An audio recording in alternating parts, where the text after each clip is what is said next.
যুক্তরাষ্ট্রের ক্যালিফোর্নিয়ার half moon বে শহরে অনুষ্ঠিত হল 52তম বিশ্ব কুমড়ো ওজন প্রতিযোগিতা।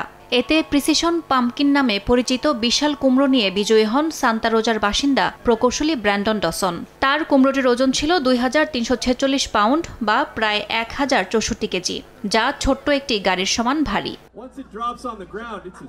ডসন পেশা ইলেকট্রিক গাড়ি নির্মাতা কোম্পানি রিভিয়ানে কর্মরত একজন ম্যানুফ্যাকচারিং ইঞ্জিনিয়ার। তবে শখের বশে গত ৫ বছর ধরে তিনি বিশাল কুমড়ো চাষ করছেন।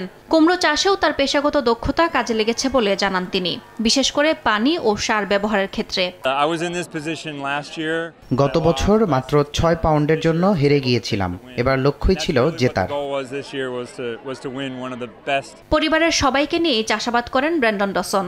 ৪ ও ২ বছরের সন্তান নিয়ে তিনি নিয়মিত কুমড়ার খেতে যান। প্রতিযোগিতায় জয়ী হওয়ার পর মঞ্চে উঠে ২ সন্তানকে কুমড়োর উপর বসিয়ে আনন্দ ভাগ করে নেন। ডসনের প্রিসিশন পাম্পকিন দিনে ৫০ থেকে ৭০ পাউন্ড পর্যন্ত ওজন বাড়াতো বলে জানান ব্র্যান্ডন। এবছর প্রতিযোগিতায় বিজয়ের জন্য তিনি পেয়েছেন $২০,০০০ মার্কিন ডলার পুরস্কার। আকারে ও ওজনে এটি এমন এক কুমড়ো যা এখন স্থানীয়দের চোখে এক প্রকার বিস্ময় ফলে পরিণত হয়েছে। ইয়াসমিন অনন্যা, সময় সংবাদ।